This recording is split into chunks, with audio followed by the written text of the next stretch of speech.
Hello everyone, আজকের শুভ রথযাত্রা। সবাইকে জানাই শুভ রথযাত্রার শুভেচ্ছা, প্রীতি ও ভালোবাসা। সবার আজকের দিনটা খুব খুব ভালো কাটুক।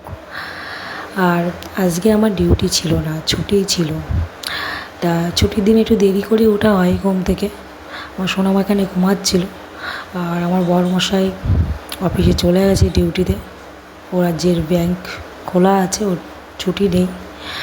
আর এখানে আমি ব্রাশ করার পরে ব্রাশ করে নিলাম। ব্রাশ করে আমার বাথরুমে অনেক জামা কাপড় ছিল, সেগুলো কাচাকুচি করে নিলাম।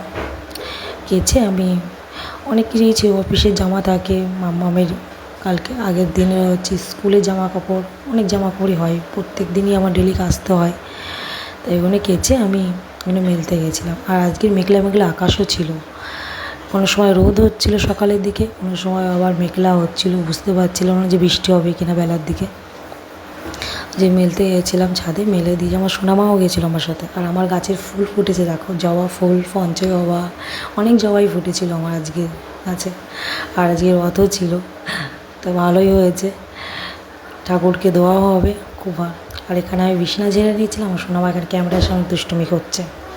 ও একটু, আমি যখন ভিডিও করি তখনই বলে, মাম্মা ভিডিও করছো? মাম্মা সবসময় ভিডিও করে, সবসময় ক্যামেরা অন করে। আর আমি এখানে বিছানা গুছিয়ে নিলাম। বিছানা গুছিয়ে নেওয়ার পরে সোনামাকে একটু দুধ খাওয়াতে গেছিলাম, কারণ সকালে দুধ বিস্কুটই খায় বেশিরভাগটা সময়। দুধ বিস্কুট নাহলে সুজি দুধই করি ওকে, সুজি আর দুধ করি ওর জন্য, কারণ সকাল টাইমে ও অন্য কিছু খায় না, দুধ খাওয়া একটা অভ্যেস। আর এখানে দেখো ও ঝিনুক করে খায়, মুখ থেকে ফেলে দিল বদমাইশি করে। এত দুষ্টু হয়েছে না, আমার ওখানে পরপর বড় হচ্ছে, এত দুষ্টুমি বেড়ে যাচ্ছে, মানে বুঝতে পারছি না এত দুষ্টু কেন হচ্ছে। ছোট ছিল তখন ভালো ছিল, একটু আদর খেয়ে নিল। আর ও এখনও ঝিনুকে করে খায়, জানো, 4.5 বছর বয়স হয়ে গেছে, ঝিনুকে করেই দুধই খায়। আর আমি একটু দুধ চা করছিলাম এখানে, কারণ দুধ চা আমি খাই না, আমি চা বরাবরই খাওয়া হয় না আমার। আজকে একটু চা খেতে ইচ্ছে হচ্ছিলো সকালবেলা, একটু দুধ চা আর পাউরুটি ছিল ফ্রিজে, পাউরুটি সেঁকে নিলাম, পাউরুটি আর দুধ চা খেয়েছিলাম সকালে।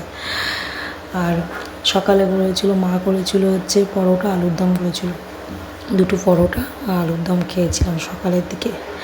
আর এখানে দেখো আমাদের জগন্নাথকে খুব সুন্দর লাগছে, জগন্নাথ, বলরাম আর সুভদ্রা, এত সুন্দর লাগছে না, মানে কি বলবো। মা এসে সাজালো, পুজো করেছে। আমার বর কালকে নিয়ে এসছে, বড় বাজারের থেকে গেছিল, মানে ব্যাংকে গেছিলো, ওখানে আসার পথে জগন্নাথ দেবের জন্য জামা আর ওই যে মুকুটগুলো নিয়ে এসছে। কেমন লাগছে প্লিজ কমেন্ট করে বলো। Bye bye.